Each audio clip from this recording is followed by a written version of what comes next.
Hello दोस्तों, आप सभी का स्वागत है मेरा यूट्यूब चैनल सुबह स्टडी पे।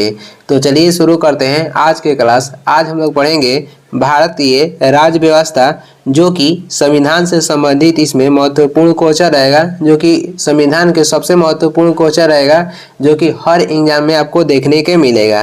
तो चलिए शुरू करते हैं। आज के क्लास में पहला क्वेश्चन हो जाएगा, संविधान सभा का गठन किया गया था। तो संविधान सभा के भारत में गठन किया गया था कैबिनेट मिशन के तहत, जो कि 1946 में कैबिनेट मिशन आया था। संविधान सभा शब्द का प्रयोग सबसे पहले किसने किया था? तो ये किए थे हेनरी मैन द्वारा। आज का जो वीडियो रहेगा एकदम स्लो स्लो में पढ़ेंगे, जिससे आपको इस वीडियो में ही याद हो जाए। संविधान सभा का निर्माण करने वाला पहला देश कौन सा है? तो संविधान सभा के निर्माण करने वाला पहला देश हो जाएगा अमेरिका। और अमेरिका के जो संविधान था, ये लिखित संविधान था। अमेरिका के संविधान तैयार हुआ था 1787 में, और ये लागू कब हुआ था? तो ये लागू हुआ था 1789 में। और लिखित संविधान कहेगा तो ब्रिटेन का है। और सबसे बड़ा संविधान हो जाएगा लिखित के रूप में भारत का है। पहला लिखित संविधान हो जाएगा अमेरिका के। आगे बढ़ेंगे। संविधान सभा के गठन का विचार सर्वप्रथम किसने रखा था? तो संविधान सभा के गठन के विचार सर्वप्रथम रखे थे एम.एन. राय द्वारा। कब रखा गया था? तो 1934 में। आगे बढ़ेंगे। आगे हो जाएगा, अगला क्वेश्चन है, कैबिनेट मिशन भारत कब आया था? तो एक कैबिनेट मिशन भारत आया था 24 मार्च 1946 को। और इसके अध्यक्ष कौन थे? तो अध्यक्ष हो जाएंगे कैबिनेट मिशन के पैथिक लॉरेंस। कैबिनेट मिशन के 3 सदस्य थे, तो स्टोफोर्ड क्रिप्स, पैथिक लॉरेंस एवं एबी अलेक्जेंडर, जिसमें पैथिक लॉरेंस क्या बन गए थे? तो अध्यक्ष बन गए थे। कैबिनेट मिशन का भारत आने का मुख्य उद्देश्य क्या था? तो संविधान सभा का निर्माण करना एवं अंतरिम सरकार का गठन करना। कैबिनेट मिशन भारत आने का इसका लक्ष्य हो जाएगा संविधान सभा का निर्माण करना। आगे देख लेंगे। आगे हो जाएगा, कैबिनेट मिशन के तहत संविधान सभा में कुल सीटें निश्चित की गई थी। तो जो कैबिनेट मिशन के तहत संविधान सभा में टोटल सीट निश्चित की गई थी 389 को, जिसमें जो 292 को सीट था ये ब्रिटिश प्रांत से था, 4 कमिश्नरी क्षेत्रों से था, तथा जो 93 सीट था ये कहाँ से था? तो देशी रियासत से।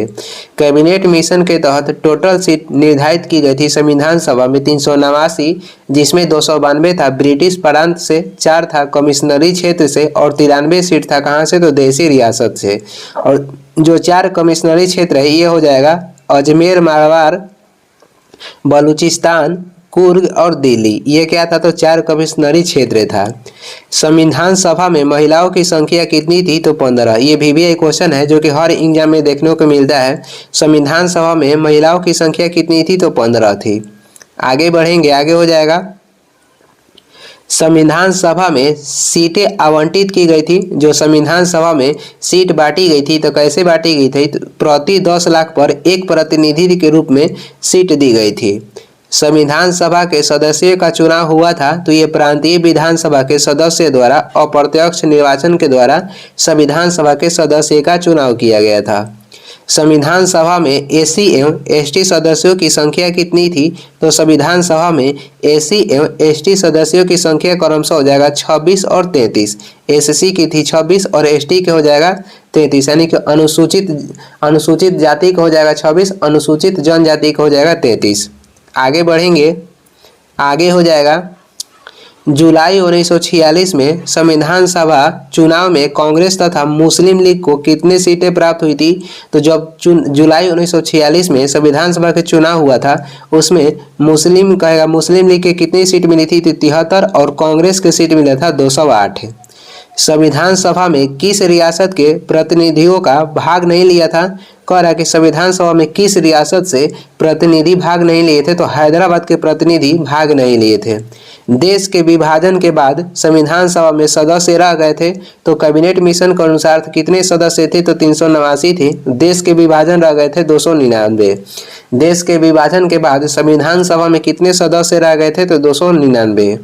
स्वतंत्रता पश्चात देश में रियासत कितनी थी? तो 562 थी। संविधान सभा का गठन कब हुआ था? जुलाई 1946 में संविधान सभा के गठन हुआ था।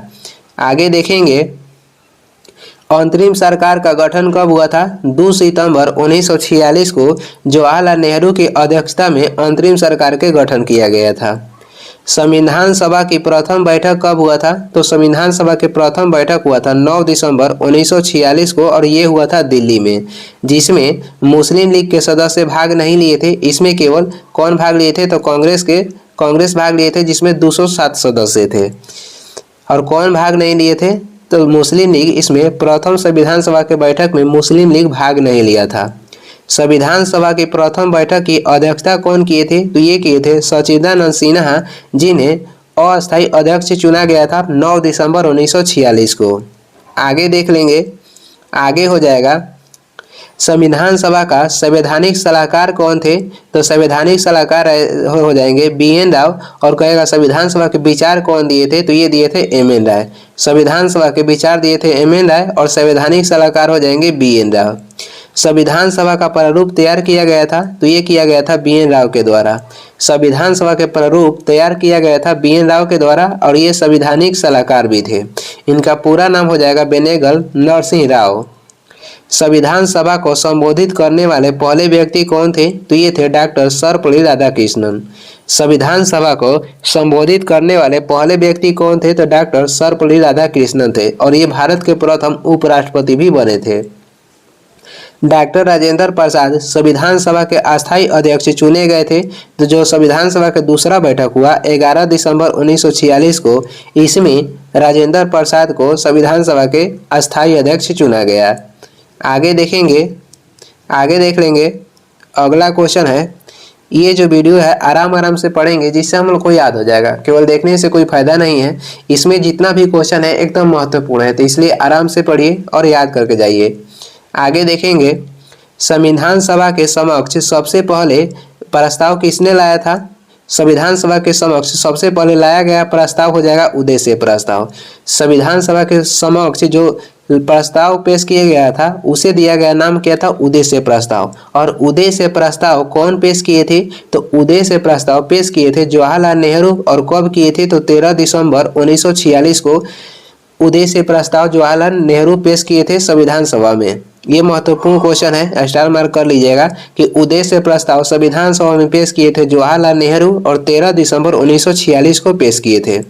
और उद्देश्य प्रस्ताव को उद्देशिका के रूप में पारित कब किया गया था? यानी कि उद्देश्य प्रस्ताव को संविधान सभा के द्वारा अपना कब लिया गया था? तो अपनाया गया था 22 जनवरी 1947 को।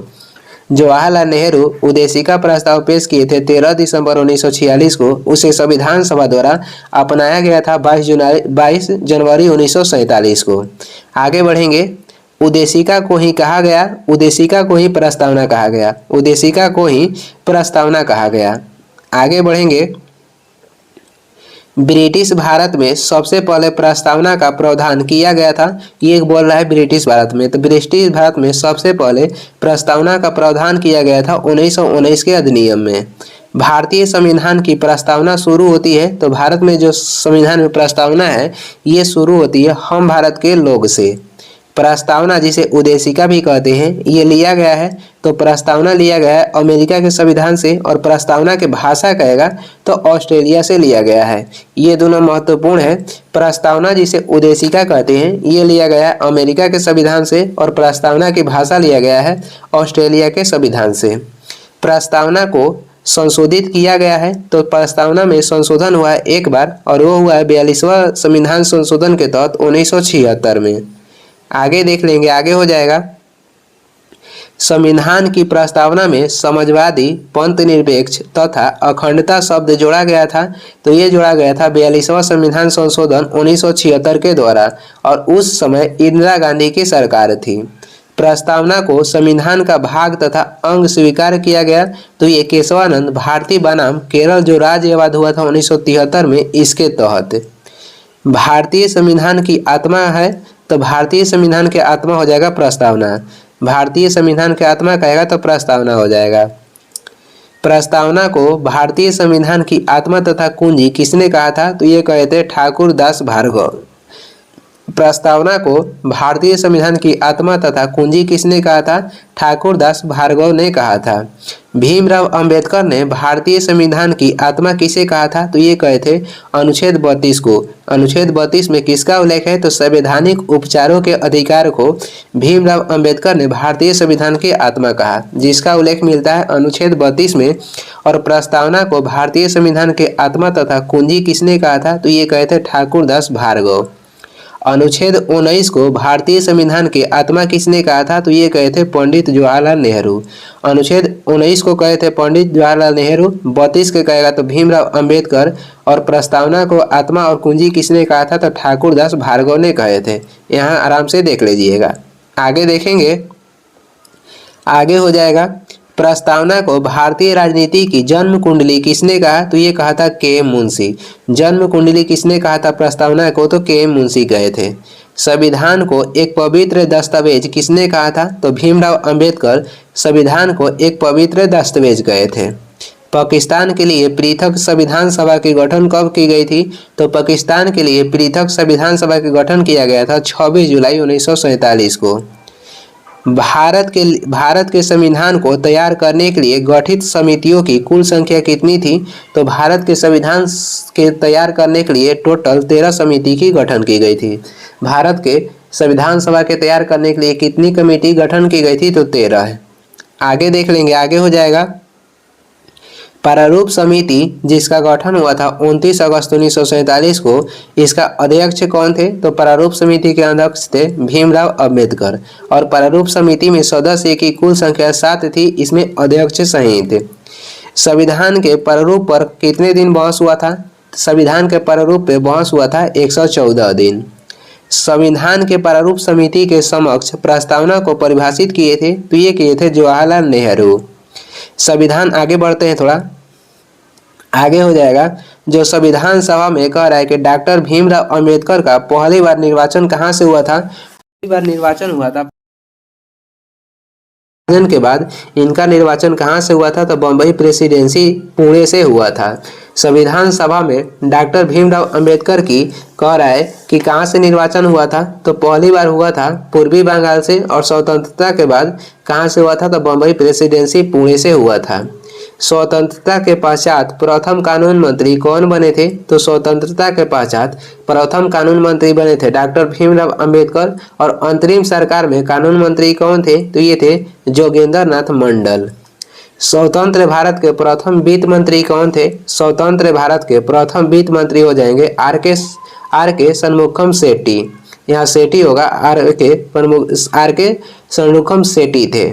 आगे देखेंगे, आगे हो जाएगा इसमें जो क्वेश्चन है एकदम महत्वपूर्ण क्वेश्चन है, जो कि सभी एग्जाम में रिपीटेड क्वेश्चन है, तो ये अच्छा से याद कर लीजिएगा। झंडा समिति या संचालन समिति तथा नियम समिति के अध्यक्ष कौन थे? डॉक्टर राजेंद्र प्रसाद। झंडा समिति, संचालन समिति तथा नियम समिति के अध्यक्ष कहेगा तो डॉक्टर राजेंद्र प्रसाद थे। संघ समिति के अध्यक्ष कौन थे? तो ये थे पंडित जवाहरलाल नेहरू। और इस संघ में टोटल कहेगा कितने सदस्य थे संघ समिति में? तो इसमें 15 थे और इनके अध्यक्ष थे पंडित जवाहरलाल नेहरू।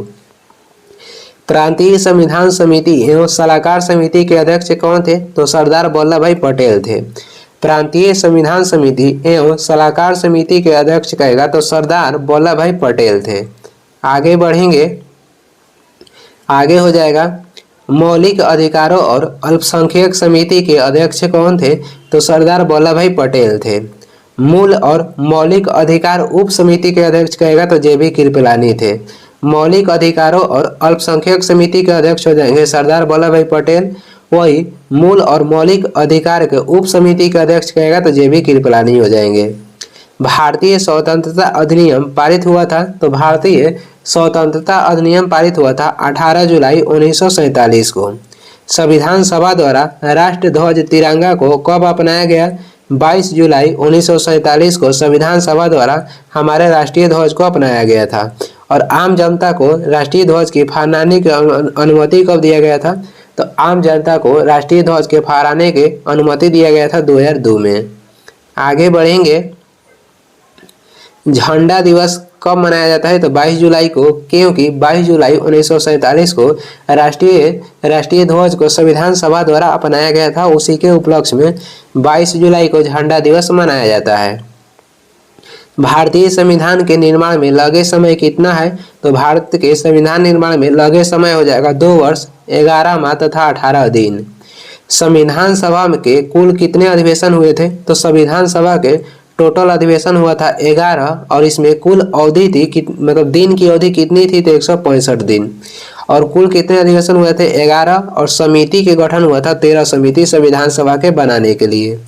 संविधान सभा द्वारा भारतीय संविधान को अपनाया यानी कि अंगीकृत कब किया गया था? तो संविधान सभा द्वारा भारतीय संविधान को अंगीकृत किया गया था 26 नवंबर 1949 को, और लागू किया गया था 26 जनवरी 1950 को। आगे बढ़ेंगे, आगे हो जाएगा संविधान दिवस या विधि दिवस मनाया जाता है तो 26 नवंबर को, क्योंकि संविधान सभा को अंगीकृत या अपनाया गया था 26 नवंबर 1949 को इसके उपलक्ष्य में। संविधान सभा की अंतिम बैठक कब हुआ था? तो 24 जनवरी 1950 को संविधान सभा के अंतिम बैठक हुआ, जिसमें राष्ट्रपति चुने गए थे राजेंद्र प्रसाद। संविधान सभा द्वारा राष्ट्रगान के रूप में जन गण मन को स्वीकार किया गया, तो ये किया गया था 24 जनवरी 1950 को। राष्ट्रगान को 24 जनवरी 1950 में स्वीकार किया गया। संविधान सभा द्वारा राष्ट्रगीत के रूप में वंदे मातरम को कब स्वीकार किया गया? तो वंदे मातरम को स्वीकार किया गया था 26 जनवरी 1950 को, और राष्ट्रगान के स्वीकार किया गया था 24 जनवरी 1950 को। संपूर्ण संविधान कब लागू हुआ? तो ये लागू हुआ 26 जनवरी 1950। मूल संविधान लिखा गया था, तो जो मूल संविधान था ये लिखा गया था अंग्रेजी भाषा में। भारतीय संविधान को किसने कह रहा है कि भारतीय संविधान को लिखने वाले सुलेखक कौन थे? तो ये थे प्रेम बिहारी नारायण रायजादा। भारतीय संविधान को लिखने वाला सुलेखक कौन थे? तो प्रेम बिहारी नारायण रायजादा थे। आगे देखेंगे, आगे हो जाएगा भारतीय संविधान के मूल प्रति को चित्रों में कौन सजाया? जो भारतीय संविधान है उसके मूल प्रति को चित्रों में सजाए थे नंदलाल बोस। संविधान का नामकरण भारत के संविधान के रूप में किया गया है अनुच्छेद 393 में। संविधान का नामकरण भारत के संविधान के रूप में किया गया है अनुच्छेद 393 में किया गया है। भारतीय संविधान का जनक किसे कहा जाता है? तो भारतीय संविधान के जनक डॉक्टर भीमराव अंबेडकर को कहा जाता है। डॉक्टर भीमराव अंबेडकर का जन्म कहाँ पे हुआ था? तो ये हुआ था 14 अप्रैल 1891 में, और कहाँ था? मध्य प्रदेश के महू में। अंबेडकर जी के जन्म हुआ था 14 अप्रैल 1891 में मध्य प्रदेश के महू में। भारतीय संविधान की प्रकृति कैसा है? तो यह है एकात्मक तथा संघात्मक।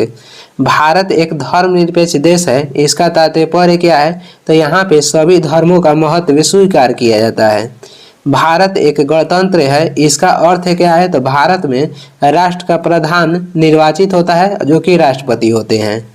आगे देखेंगे, भारत का संविधान है तो भारत के संविधान जो है अंशतः कठोर है तथा अंशतः लचीला है, यानी कि दोनों है, कठोर भी लचीला भी। भारतीय संविधान को अर्ध संघीय संविधान किसने कहा था? तो भारतीय संविधान के अर्ध संघीय संविधान कहते केसी वियर ने। आगे देख लेंगे, अगला क्वेश्चन हो जाएगा। आगे है, मूल संविधान में अनुच्छेदों तथा अनुसूचियों एवं भागों की संख्या कितनी थी? जो मूल संविधान था उसमें अनुच्छेद थे 395, अनुसूची कहेगा तो 8 हो जाएगा। भाग कितने थे? तो 22 थी। वर्तमान में अनुच्छेद कितने हैं? तो वर्तमान में 495 से अधिक अनुच्छेद है, जिसमें कैसे जोड़ा गया? मान लीजिए 19 अनुच्छेद है तो उसमें ABC करके ऐसे बढ़ाया गया है, जिसमें 495 से अधिक हो गया है। वर्तमान में अनुसूचियों की संख्या कितनी है? तो 12 है। और वर्तमान में संविधान में टोटल भाग कितने हैं? तो 25 हैं। आगे देख लेंगे, आगे हो जाएगा, राज्य की नामों की सूची एवं उसके राज्य क्षेत्र का ब्यौरा देती है। तो ये पहली अनुसूची के अनुसार है। राज्य की नामों की सूची एवं उसके राज्य क्षेत्र का ब्यौरा देती है, तो पहली अनुसूची। 8वीं अनुसूची संबंधित है। 8वीं जो अनुसूची है ये संबंधित है भाषा से। 8वीं अनुसूची भाषा से संबंधित है। और वर्तमान में 8वीं अनुसूची में भाषाओं की कुल संख्या कितनी है? तो वर्तमान में 22 है। और संविधान सभा जब लागू हुआ था उस समय 14 था। सिंधी भाषा को 8वीं अनुसूची में जोड़ा गया है। सिंधी भाषा को 8वीं अनुसूची में 21वां संविधान संशोधन के तहत 1967 में जोड़ा गया था। आगे देखेंगे, आगे हो जाएगा मणिपुरी, कोंकणी एवं नेपाली भाषा को 8वीं अनुसूची में जोड़ा गया था। तो तीनों भाषा, जिसका ट्रिक हो जाएगा नमक, ऐसे याद कर सकते हैं, नमक, न से हो जाएगा नेपाली, म से मणिपुरी, क से हो जाएगा कोंकणी। ये 3 भाषा जोड़ा गया था 71वां संविधान संशोधन 1992 के द्वारा। 8वीं अनुसूची में बोडो, मैथिली, डोगरी और संताली भाषा को कब जोड़ा गया? तो ये जोड़ा गया था 92वां संविधान संशोधन 2003 के तहत। ये 8 भाषा बाद में जोड़ा गया, जबकि वर्तमान में 14-8 कितना हो जाएगा? वर्तमान में 8वीं अनुसूची में 22 भाषा है। सिंधी भाषा जोड़ा गया था 21वां संविधान संशोधन 1967 में। मणिपुरी, कोंकणी एवं नेपाली भाषा जोड़ा गया 8वीं अनुसूची में कब? तो 71वां संविधान संशोधन 1992 में।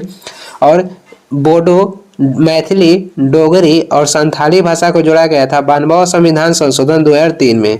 ऐसे याद कर सकते हैं BDMS, जिसे बोर्ड में से बी से हो जाएगा बोडो, डी से हो जाएगा डोगरी, एम से मैथिली और एस से हो जाएगा संथाली। आगे देखेंगे, आगे हो जाएगा हिंदी को भारत की राजभाषा के रूप में कब स्वीकार किया गया? तो हिंदी की भारत के राजभाषा के रूप में स्वीकार किया गया था 14 सितंबर 1949 को।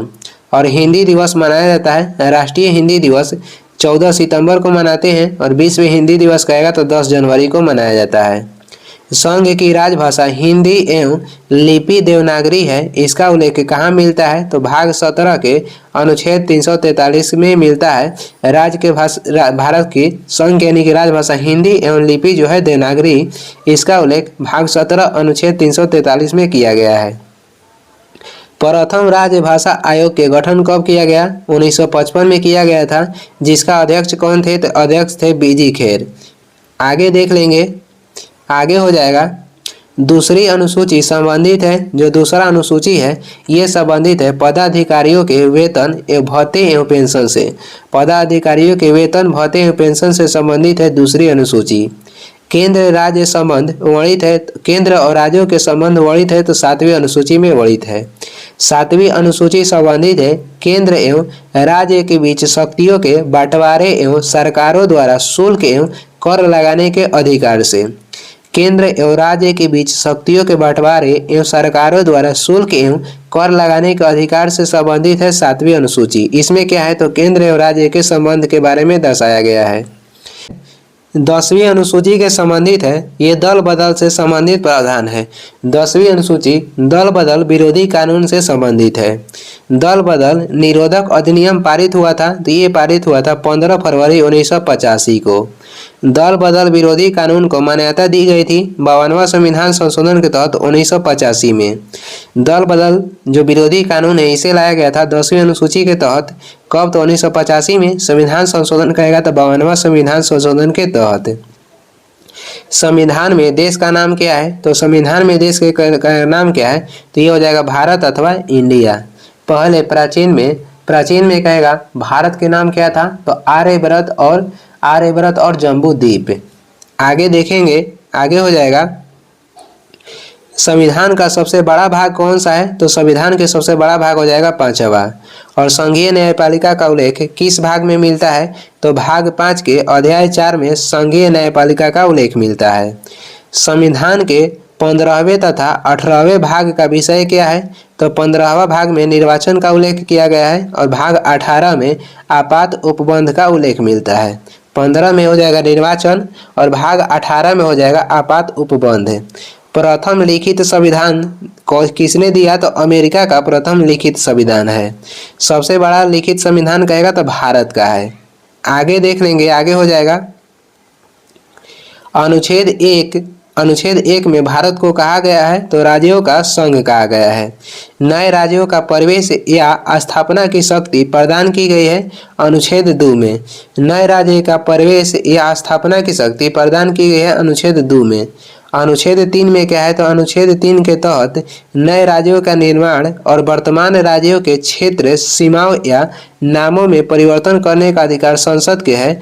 इसका उल्लेख अनुच्छेद 3 में मिलता है। अनुच्छेद 3 के तहत नए राज्यों का निर्माण और वर्तमान राज्यों के क्षेत्र, सीमाओं या नामों में परिवर्तन करने का अधिकार संसद को है। इसका उल्लेख अनुच्छेद 3 में मिलता है। राज्य पुनर्गठन आयोग की स्थापना कब हुआ था, तो राज्य पुनर्गठन आयोग की स्थापना हुआ था 1953 में। आगे देखेंगे, आगे हो जाएगा, आगे है राज्य पुनर्गठन आयोग के अध्यक्ष कौन थे, तो ये थे फजल अली। भाषा के आधार पर गठित प्रथम राज्य कौन सा है, तो भाषा के आधार पे प्रथम गठित राज्य हो जाएगा आंध्र प्रदेश, जिसका भाषा के आधार पर गठन हुआ था 1 अक्टूबर 1953 में। और भाषाई आधार पर राज्यों का पुनर्गठन कब किया गया था, तो 1956 में किया गया था। और जो मद्रास से राज्य था, उससे जो तेलुगु भाषा बोलने वाले लोग थे, उसके आधार पे 1 नवंबर 1956 में क्या कर आंध्र प्रदेश को पूर्ण राज्य के दर्जा दिया गया था। और इसका भाषा के आधार पर पहली बार तो गठन हो गया था 1 अक्टूबर 1953 में, लेकिन इसे पुनः गठन करके पूर्ण राज्य का दर्जा दिया गया था 1 नवंबर 1956 में। आगे देख लेंगे, आगे हो जाएगा, असम राज्य का गठन हुआ था, तो असम राज्य का गठन 1956 में हुआ था। सिक्किम को 22वां राज्य का दर्जा प्राप्त हुआ।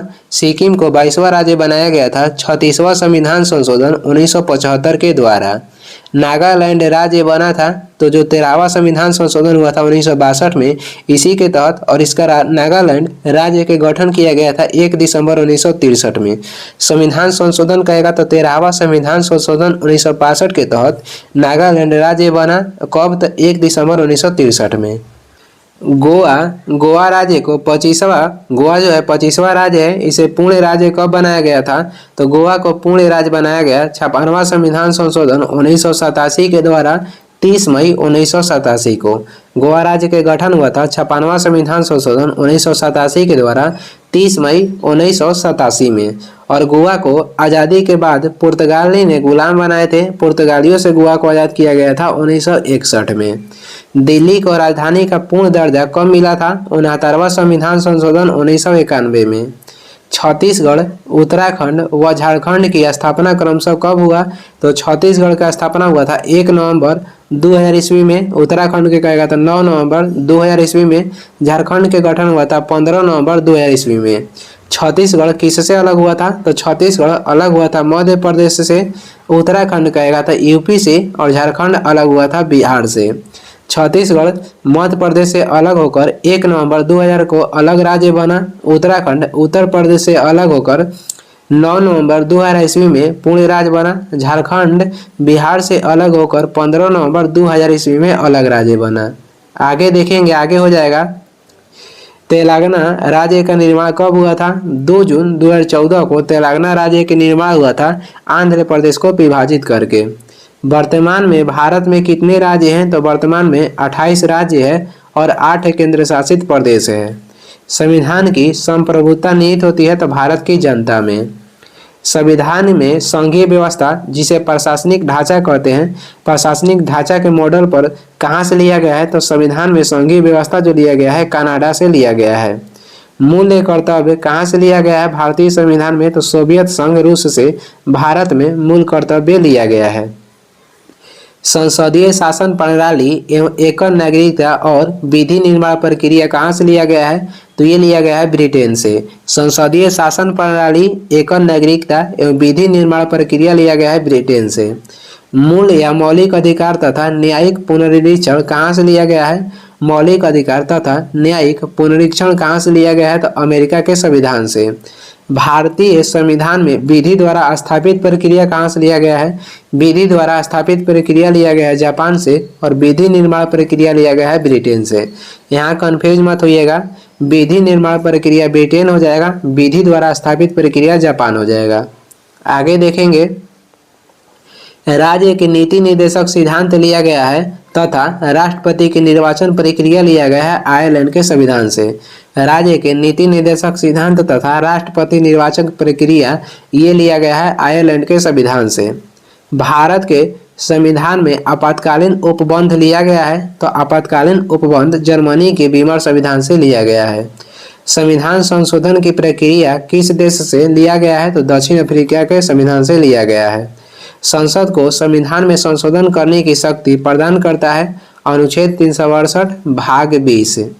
आगे देखेंगे, आगे हो जाएगा संविधान में पहली बार संशोधन कब हुआ था? संविधान में पहली बार जो संशोधन हुआ था ये हुआ था 1951 में।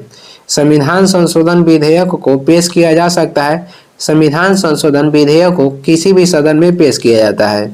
वर्तमान में राज्य, संघ और समवर्ती सूची में विषयों की संख्या कितनी है? तो राज्य सूची में है 61 विषय, संघ सूची में हो जाएगा 100 विषय और समवर्ती सूची में है 52 विषय। समवर्ती सूची के विषय पर विधि निर्माण की शक्ति किसे प्राप्त है? तो समवर्ती सूची के जो विषय है उस पर केंद्र एवं राज्य दोनों विधि निर्माण कर सकते हैं। आगे देखेंगे और आगे हो जाएगा वन तथा पर्यावरण किस सूची का विषय है? तो ये हो जाएगा समवर्ती सूची का। वन एवं पर्यावरण समवर्ती सूची के अंतर्गत आता है। समवर्ती सूची विषय कहाँ से लिया गया है? तो ऑस्ट्रेलिया से लिया गया है। शिक्षा और समाचार पत्र ये किसका विषय है? तो समवर्ती सूची का है। शिक्षा को पहले राज्य सूची में रखा गया था और राज्य सूची से समवर्ती सूची में स्थानांतरित किया गया। शिक्षा को राज्य सूची से उठाकर समवर्ती सूची में कब रखा गया? 42वां संविधान संशोधन 1976 के द्वारा। पुलिस, पंचायती राज, भूमि सुधार, गैस, कृषि एवं कानून व्यवस्था ये किसका विषय है? तो राज्य सूची का। पुलिस हो जाएगा, पंचायती राज हो जाएगा, भूमि सुधार हो जाएगा, गैस हो जाएगा, कृषि हो जाएगा, कानून व्यवस्था ये सभी राज्य सूची के अंतर्गत आता है। आगे देखेंगे, आगे हो जाएगा अगला क्वेश्चन है रेल, डाक, रक्षा, रेडियो, टेलीविजन, बैंकिंग, बीमा, जनगणना ये किस सूची के अंतर्गत आता है? तो ये संघ सूची के अंतर्गत आता है। रेल हो जाएगा, डाक, रक्षा, रेडियो, टेलीविजन, बैंकिंग, बीमा, जनगणना ये सब संघ सूची के अंतर्गत आता है। भारत में नागरिकता का प्रावधान है? तो भारत में जो नागरिकता है ये एकल नागरिकता है और ये ब्रिटेन से लिया गया है। एकल नागरिकता प्रभावित है तो ब्रिटेन से। नागरिकता विषय है, नागरिकता जो विषय है ये संघ सूची का विषय है। आगे बढ़ेंगे, आगे हो जाएगा नागरिकता का उल्लेख मिलता है तो संविधान के भाग 2 के अंतर्गत अनुच्छेद 5 से 11 तक। भारतीय नागरिकता प्राप्त की जा सकती है तो जन्म से, वंश परंपरा से, पंजीकरण से, देशीकरण से तथा भूमि के अर्जन के द्वारा। इतना प्रकार से भारतीय नागरिकता प्राप्त की जा सकती है। पंजीकरण द्वारा नागरिकता प्राप्त करने के लिए भारत में निवास करना होगा तो भारत में निवास करना होगा पंजीकरण द्वारा नागरिकता प्राप्त करने के लिए 5 वर्ष तक। आगे देखेंगे देशीकरण द्वारा नागरिकता प्राप्त करने के लिए भारत में निवास करना होगा तो 5 वर्ष तक। पंजीकरण तथा देशीकरण के द्वारा भारत की नागरिकता लेना होगा तो भारत में 5 वर्ष तक आप यहाँ पर निवास करना होगा। पहला नागरिक संशोधन बिल पारित किया गया था तो पहली नागरिक संशोधन बिल 1955 में पारित किया गया था। भारतीय नागरिकता अधिनियम 1955 में संशोधन हो चुका है तो अब तक 6 बार हो चुका है और अंतिम बार कब हुआ था तो 2019 में। नागरिकता को सर्वप्रथम परिभाषित किसने किया था? तो ये किए थे अरस्तु। नागरिकता को सर्वप्रथम परिभाषित कौन किए थे? तो अरस्तु किए थे, जो कि जीव विज्ञान के पिता भी हैं। मौलिक अधिकार संविधान के किस भाग में वर्णित है? तो मौलिक अधिकार का उल्लेख भाग 3 में किया गया है। अनुच्छेद कहेगा तो 12 से 35 तक है। भारत का मैग्ना कार्टा जिसे अधिकार पत्र भी कहते हैं किसे कहा गया है? तो भारत का मैग्ना कार्टा भाग 3 को कहा जाता है। मूल संविधान में मौलिक अधिकार कितने थे? तो 7 थे। वर्तमान में मौलिक अधिकार कितने हैं? तो 6 हैं। और एक जो मौलिक अधिकार कौन सा है जिसे निकाल दिया गया है? तो संपत्ति के अधिकार को मूल अधिकार की सूची से हटाकर इसे अब कहाँ पे रखा गया है? तो विधिक अधिकार में इसे ही हटाया गया है। तो 7 से कितना बच गया? मौलिक अधिकार 6 और ये हटाया गया था 44वां संविधान संशोधन 1978 के द्वारा। वर्तमान में इसे रखा गया अनुच्छेद 300 के क में। मौलिक अधिकारों को संशोधित करने का अधिकार किसके पास है? तो संसद के पास है। निलंबित करने का अधिकार किसके पास है? तो राष्ट्रपति के पास। मौलिक अधिकारों को संशोधन करने का अधिकार संसद के पास है। और निलंबित कौन कर सकता है? राष्ट्रपति। कब? तो आपातकाल के समय। संसद को मौलिक अधिकारों में संशोधन करने का अधिकार किसने दिया था? तो जो केशवानंद भारती वाद हुआ था, इसमें मौलिक अधिकारों में संशोधन करने का अधिकार दिया था संसद को। आगे देखेंगे, आगे हो जाएगा मौलिक अधिकारों का रक्षक माना जाता है। तो मौलिक अधिकार को रक्षक माना जाता है सर्वोच्च न्यायालय तथा उच्च न्यायालय दोनों। मौलिक अधिकार के हानि होने पे सर्वोच्च न्यायालय 5 प्रकार के रीट जारी करता है अनुच्छेद 32 के तहत। और जो उच्च न्यायालय 5 प्रकार के रीट जारी करता है, ये जारी करता है अनुच्छेद 226 के तहत। और ये मौलिक अधिकार के रक्षक माने जाता है सर्वोच्च न्यायालय और उच्च न्यायालय दोनों। मौलिक अधिकारों का निलंबन कर सकता है तो ये राष्ट्रपति कर सकते हैं। संशोधन करेगा तो संसद। अनुच्छेद 14 में कानून की समानता का अधिकार लिया गया है, तो ये लिया गया है ब्रिटेन से। जो अनुच्छेद में 14 में उल्लेखित है कानून की समानता, ये लिया गया है ब्रिटेन के संविधान से। अस्पृश्यता का अंत का उल्लेख किसमें मिलता है? तो अनुच्छेद 17 में। आगे देखेंगे उपाधियों का अंत का उल्लेख कहाँ मिलता है? अनुच्छेद 18 में। आपात उपबंध कहेगा तो ये किसमें है? भाग 18 में है। अस्पृश्यता विरोधी अधिनियम कब बना था? तो 1955 में बना था। प्रेस की स्वतंत्रता या बोलने की स्वतंत्रता वर्णित है, तो यह वर्णित है अनुच्छेद 19 के क में। चौथा स्तंभ इंगित करता है, तो चौथा स्तंभ प्रेस को इंगित करता है। प्राण एवं दैहिक स्वतंत्रता का संरक्षण वर्णित किया गया है अनुच्छेद 21 में। जीने का अधिकार कहेगा तो अनुच्छेद 21 में है। आगे देख लेंगे अल्पसंख्यक वर्गों के हितों के संरक्षण संबंधी अधिकार उल्लेखित है, तो यह उल्लेखित है अनुच्छेद 29 में। 6 से लेकर 14 वर्ष के उम्र के बच्चों के लिए निःशुल्क शिक्षा अनिवार्य किया गया 86वां संविधान संशोधन 2002 के द्वारा, जो कि उल्लेख है अनुच्छेद 21 के क में। ये महत्वपूर्ण क्वेश्चन है। 6 से लेकर 14 वर्ष के उम्र के बच्चों के लिए निःशुल्क शिक्षा अनिवार्य किया गया 86वां संविधान संशोधन 2002 के द्वारा, और इसका उल्लेख मिलता है अनुच्छेद 21 के क में। 86वां संशोधन द्वारा प्रस्तावित शिक्षा का अधिकार कब लागू हुआ था?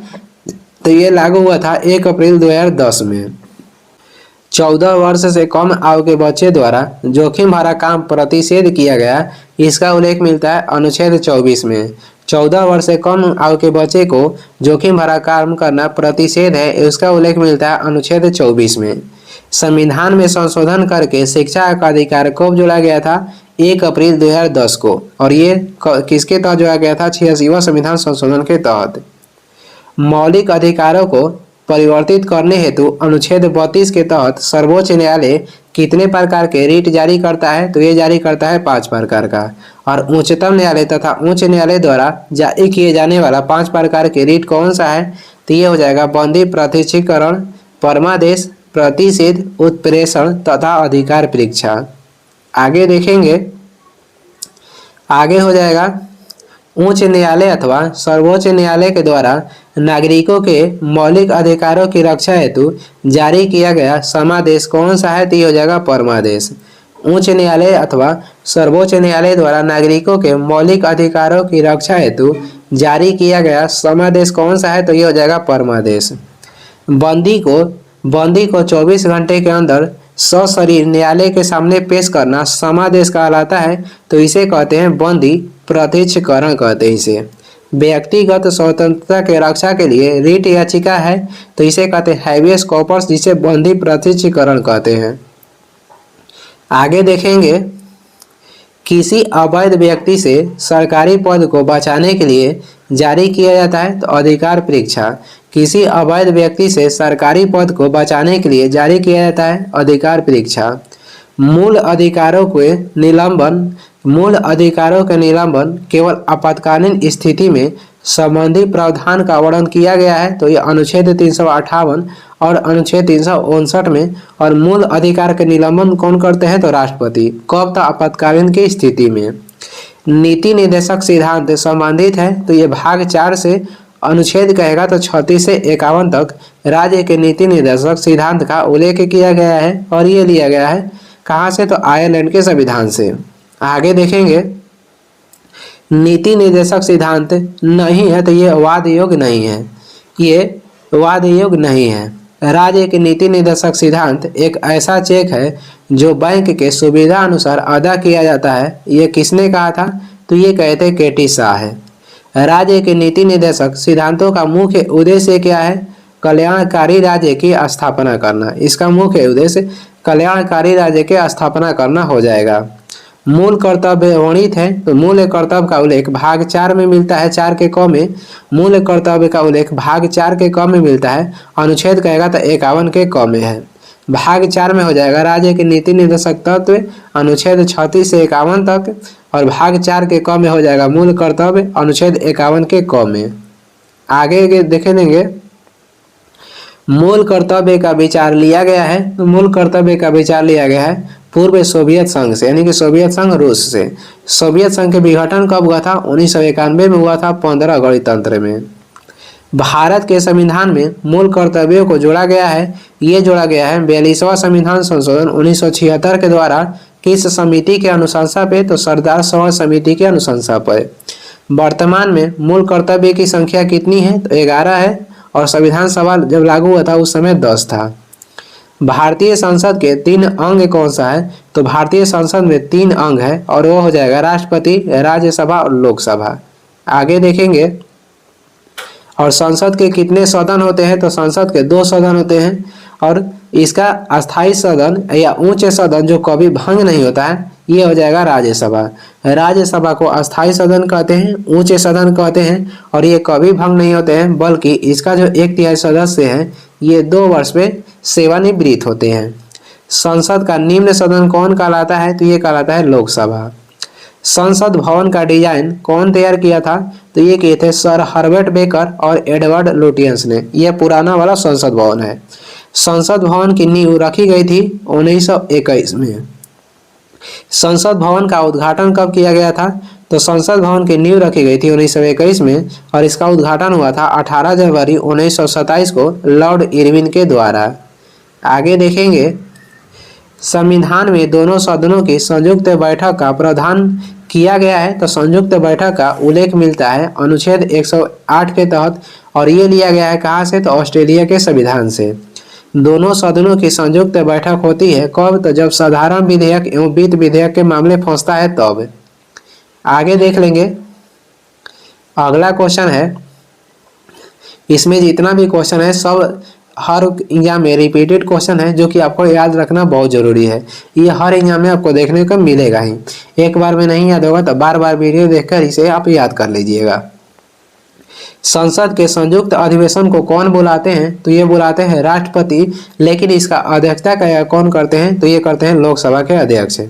कह रहा है कि भारतीय संसद को दोनों सदनों की प्रथम संयुक्त बैठक कब हुई थी? तो पहली बार बुलाया गया था 6 मई 1961 को, और किस लिए? तो दहेज निरोधक विधेयक पर बहस के लिए। दूसरी बार बुलाया गया था 1978 में, किसके लिए? बैंकिंग के लिए। और तीसरी बार बुलाया गया था 2002 में, किसके लिए? तो आतंकवाद के लिए। आगे देखेंगे। संयुक्त अधिवेशन में निर्णय किस आधार पर लिए जाते हैं? तो जो निर्णय लिए जाते हैं ये बहुमत के आधार पर लिया जाता है। संसद की कार्यवाही सूची में प्रथम विषय होता है, तो जो संसद की कार्यवाही शुरू होता है उसमें प्रथम विषय प्रश्नकाल होता है। प्रश्नकाल की अवधि होती है तो ये होता है 1 घंटा।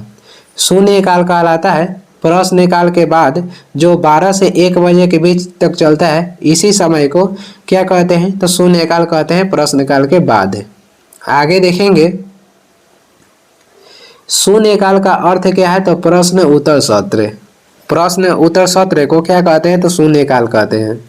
संसद के किसी सदस्य की सदस्यता समाप्त समझी जाती है यदि वह बिना सदन को सूचित किए अनुपस्थित रहता है, तो 60 दिन तक अगर वो बिना किसी सदन को सूचित किए अनुपस्थित रहेंगे तो उसका सदस्यता क्या हो जाएगी? रद्द हो जाएगी। संसद का सदस्य नहीं होने पर कोई मंत्री अपने पद पर बना रह सकता है, तो कितने दिन तक? तो 6 माह तक। संसद के 2 क्रमिक अधिवेशनों के बीच अधिकतम समय अंतराल होता है, तो अधिकतम होता है 6 माह, यानी साल भर में संसद के 2 बार बैठक होना चाहिए। भारत के प्रथम नागरिक होते हैं, तो भारत के प्रथम नागरिक राष्ट्रपति होते हैं। संविधान में राष्ट्रपति पद की व्यवस्था की गई है अनुच्छेद 52 के तहत। अनुच्छेद 52 में कहा गया है कि भारत के एक राष्ट्रपति होंगे। राष्ट्रपति का पद एवं राष्ट्रपति पर महाभियोग लिया गया है। तो राष्ट्रपति के जो पद है ये अमेरिका के संविधान से लिया गया है और राष्ट्रपति पे जो महाभियोग लगाया जाता है ये भी लिया गया है अमेरिका के संविधान से। राष्ट्रपति के कार्य एवं शक्तियाँ कहाँ से दिया गया है? तो राष्ट्रपति के कार्य एवं शक्तियाँ ये लिया गया है ब्रिटेन के संविधान से। कार्यपालिका का प्रमुख कौन होता है? तो कार्यपालिका के प्रमुख राष्ट्रपति होते हैं। कार्यपालिका के प्रमुख राष्ट्रपति होते हैं और तीनों सेनाओं के सेनापति भी राष्ट्रपति होते हैं। राष्ट्रपति पद के लिए न्यूनतम आयु कितना होना चाहिए? तो ये होना चाहिए 35 वर्ष। अधिकतम कहेगा तो कोई सीमा नहीं है। राष्ट्रपति का कार्यकाल कितना होता है? तो 5 वर्ष के होता है। राष्ट्रपति का मासिक वेतन कहेगा तो 5 लाख रुपया है। राष्ट्रपति का चुनाव होता है तो राष्ट्रपति के चुनाव एकल संक्रमणीय प्रणाली के आधार पर अप्रत्यक्ष मतदान से होता है। राष्ट्रपति के चुनाव एकल संक्रमणीय प्रणाली के आधार पर अप्रत्यक्ष मतदान के द्वारा होता है। राष्ट्रपति के चुनाव में भाग लेते हैं तो संसद व राज्य की विधानसभाओं में निर्वाचित सदस्य। राष्ट्रपति के चुनाव में कौन भाग लेते हैं? तो संसद तथा राज्य की विधानसभा के निर्वाचित सदस्य भाग लेते हैं। और एक इसी से संबंधित क्वेश्चन आता है कि राष्ट्रपति के चुनाव में कौन भाग नहीं लेते हैं? तो विधान परिषद के जो सदस्य होते हैं ये राष्ट्रपति के चुनाव में भाग नहीं लेते हैं। आगे बढ़ेंगे, आगे हो जाएगा राष्ट्रपति के निर्वाचक हेतु निर्वाचक मंडल का उल्लेख किया गया है। तो राष्ट्रपति के निर्वाचन का उल्लेख अनुच्छेद 54 में किया गया है। राष्ट्रपति के उम्मीदवार के नामांकन हेतु प्रस्तावक एवं अनुमोदकों की संख्या होती है तो ये होता है 50-50। प्रस्तावक एवं अनुमोदकों की संख्या कितनी होती है? तो 50-50 होता है। राष्ट्रपति चुनाव लड़ने हेतु जमानत राशि कितनी होती है? तो 15,000 होता है। और जमानत राशि कब जब्त हो जाएगा? जब टोटल वोट के 1/6 वोट नहीं मिलने पर राष्ट्रपति के जमानत राशि जब्त हो जाएगा। यानी कि मान लीजिए कि टोटल वोट पड़ा है 600, उसमें से 100 वोट से कम आएगा तो जमानत राशि जब्त हो जाएगा। राष्ट्रपति को पद की शपथ कौन दिलाता है? तो भारत के मुख्य न्यायाधीश दिलाते हैं। आगे देखेंगे राष्ट्रपति को पद से हटाया जा सकता है तो महाभियोग द्वारा, जिसका उल्लेख मिलता है अनुच्छेद 61 में। महाभियोग कोई भी लगा सकता है संसद के कोई भी सदन, उच्च सदन या निम्न सदन। राष्ट्रपति पर महाभियोग आरोप लगाया जा सकता है तो संसद के किसी भी सदन के द्वारा। राष्ट्रपति पर महाभियोग लगाने की सूचना दी जाती है 14 दिन पूर्व राष्ट्रपति को सूचना दी जाती है कि उन पर महाभियोग लगने वाला है। राष्ट्रपति त्याग पत्र सौंपता है तो ये तो सौंपता है उपराष्ट्रपति को। आगे देखेंगे राष्ट्रपति का जो रिक्त स्थान है उसे भर लिया जाना चाहिए कितने माह के अंदर? तो 6 माह के अंदर। आगे देखेंगे संसद के लिए राष्ट्रपति का अभिभाषण कौन तैयार करता है? तो ये तैयार करता है केंद्रीय मंत्रिमंडल। राष्ट्रपति लोकसभा भंग करती है तो ये भंग करते हैं प्रधानमंत्री की सलाह पे अनुच्छेद 85 के तहत। मृत्यु दंड क्षमा करने का अधिकार किसके पास है? तो राष्ट्रपति के पास है अनुच्छेद 72 के तहत। आगे बढ़ेंगे लोकसभा में कितने सदस्यों को राष्ट्रपति मनोनीत करता है? तो करते हैं कितने? तो 2 सदस्यों के, जो कि रहते हैं एंग्लो इंडियन। वही राज्यसभा में कहेगा तो 12 सदस्य के मनोनीत करते हैं। राष्ट्रपति मंत्रियों की नियुक्ति करता है तो ये प्रधानमंत्री के परामर्श पे करते हैं राष्ट्रपति मंत्रियों की नियुक्ति। किसी भी विधि के लिए सर्वोच्च न्यायालय से परामर्श मांगने का अधिकार किसके है? तो ये राष्ट्रपति के हैं और ये मांगते हैं अनुच्छेद 143 के तहत। भारत के प्रथम राष्ट्रपति कौन थे? तो डॉक्टर राजेंद्र प्रसाद, जिनका जन्म हुआ था 1884 में। कहाँ पे? तो बिहार के वैशाली जिला के जीरादेई में। आगे देखेंगे दलित कह रहा है कि प्रथम दलित राष्ट्रपति कौन थे? तो प्रथम दलित राष्ट्रपति हो जाएंगे KR नारायण। प्रथम दलित राष्ट्रपति KR नारायण थे। प्रथम कार्यवाहक राष्ट्रपति कौन थे? तो ये थे BB गिरी, प्रथम कार्यवाहक राष्ट्रपति। निर्विरोध निर्वाचित प्रथम राष्ट्रपति कौन थे? तो N सजीव रेड्डी यानी कि नीलम सजीव रेड्डी प्रथम निर्विरोध चुने गए राष्ट्रपति थे। राष्ट्रपति का चुनाव लड़ने वाली प्रथम महिला उम्मीदवार कौन थी? तो कैप्टन लक्ष्मी सहगल। राष्ट्रपति जिनकी मृत्यु कार्यकाल के दौरान हुई तो ये दोनों मुस्लिम थे। वो राष्ट्रपति जिनकी मृत्यु कार्यकाल के दौरान हुई तो दोनों मुस्लिम थे। तीसरा राष्ट्रपति जाकिर हुसैन, ये पहला राष्ट्रपति थे जिनका मृत्यु कार्यकाल के दौरान हुआ।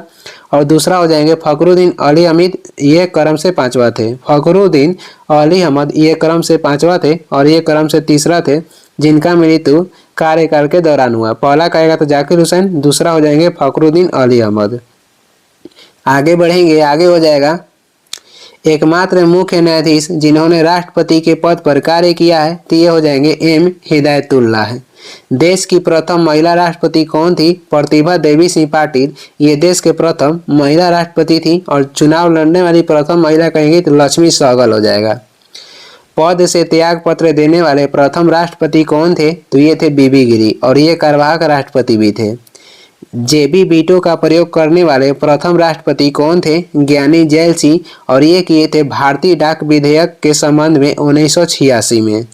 आगे देखेंगे, आगे हो जाएगा दोनों सदनों का अधिवेशन न चल रहा हो तो अध्यादेश जारी कौन करता है? तो ये जारी करते हैं राष्ट्रपति। अनुच्छेद कहेगा तो 123 के तहत राष्ट्रपति और उपराष्ट्रपति को वेतन प्रदान किया जाता है, तो ये किया जाता है संचित निधि के द्वारा। राष्ट्रपति और उपराष्ट्रपति को वेतन प्रदान किया जाता है संचित निधि के द्वारा। संविधान के भाग 18 में 3 प्रकार के आपातकाल की व्यवस्था की गई है, तो ये है राष्ट्रीय आपातकाल और राष्ट्रपति शासन एवं वित्तीय आपातकाल। राष्ट्रीय आपातकाल का उल्लेख अनुच्छेद 352 में है, राष्ट्रपति शासन कहेगा तो अनुच्छेद 356 में, और वित्तीय आपातकाल अनुच्छेद 360 के तहत लाया जाता है। वित्तीय आपातकाल अमेरिका से लिया गया है और अभी तक भारत में एक भी बार वित्तीय आपातकाल लागू नहीं किया गया है। आगे देखेंगे, आगे हो जाएगा अनुच्छेद 352 संबंधित है तो राष्ट्रीय आपातकाल से। राष्ट्रीय आपात का आधार क्या है? तो यानी कि राष्ट्रीय आपातकाल जो है कैसे लागू हो सकता है? तो युद्ध और बाह्य आक्रामक, आंतरिक अशांति, सशस्त्र विद्रोह के कारण भारत में राष्ट्रीय आपातकाल लगाया जा सकता है। पहली बार राष्ट्रीय आपातकाल घोषित किया गया था, तो ये किया गया था 26 अक्टूबर 1962 को, जब चीन ने भारत के साथ आक्रमण किया था, यानी कि चीन भारत पे आक्रमण किया था। 26 अक्टूबर 1962 में पहली बार राष्ट्रीय आपातकाल घोषणा की गई थी। और उस समय कहेगा राष्ट्रपति कौन थे? तो सर्वपल्ली राधाकृष्णन थे। दूसरी बार भारत में राष्ट्रीय आपातकाल लागू हुआ था 3 दिसंबर 1971 को, जब भारत पाकिस्तान युद्ध हुआ तब। कब? तो 3 दिसंबर 1971 को जब भारत और पाकिस्तान युद्ध हुआ था तब। उस समय कहेगा राष्ट्रपति कौन थे? तो ये थे बीबी गिरी। पहला के समय थे एस राधाकृष्णन, दूसरी आपातकाल के समय बीबी गिरी थे। और तीसरा देखते हैं, तीसरा जो भारत में आपातकाल लागू हुआ था, ये हुआ था आंतरिक अशांति के कारण। तीसरी बार भारत में राष्ट्रीय आपातकाल घोषित किया गया था 25 जून 1975 को। और इस समय भारत के राष्ट्रपति कौन थे? फखरुद्दीन अली अहमद। आपातकाल की उद्घोषणा के कितने दिनों के भीतर संसद की स्वीकृति जरूरी है? यानी कि राष्ट्रीय आपातकाल लागू करने के लिए संसद से अनुमोदन लेना पड़ता है 1 माह के भीतर। अनुच्छेद 356 संबंधित है, तो यह राष्ट्रपति शासन से। राज्य में राष्ट्रपति शासन की घोषणा करते हैं, तो ये करते हैं राष्ट्रपति। और किसके सलाह पे? तो राज्यपाल के सलाह पे किसी राज्य में राष्ट्रपति शासन राष्ट्रपति लगाते हैं उस राज्य के राज्यपाल के सलाह पे। और राज्य में संवैधानिक तंत्र विफल होने के बाद ये राष्ट्रपति, जो राष्ट्रपति होता है, शासन लगता है। राज्य में संवैधानिक तंत्र विफल होने के बाद वहाँ के राज्यपाल सलाह देते हैं, तो राष्ट्रपति शासन लागू करते हैं। और ये इस वीडियो का लास्ट क्वेश्चन है। 2 भाग में पढ़ाया गया है। अगला पार्ट कब आएगा? अगला पार्ट जो है पार्ट 2 अगला दिन लाया जाएगा। और 2 पार्ट में भारत के पूरा संविधान पढ़ाया गया है, जिसमें महत्वपूर्ण क्वेश्चन दिया गया है। आप अगर पूरा देख लेते हैं तो ये लगभग हर एग्जाम में काम आएगा। और ये इस वीडियो का लास्ट क्वेश्चन था। वीडियो को लास्ट तक देखने के लिए धन्यवाद। वीडियो पसंद आ रहा है तो लाइक कर दें, चैनल पर नए हैं तो सब्सक्राइब भी कर दें। कुछ सुझाव हैं, सलाह देना है तो कमेंट करके ज़रूर बताएं। इसका PDF चाहिए तो डिस्क्रिप्शन में टेलीग्राम के लिंक है, वहाँ से डाउनलोड कर लीजिए, या टेलीग्राम पे सर्च भी कर सकते हैं सुबह स्टडी। Thank you.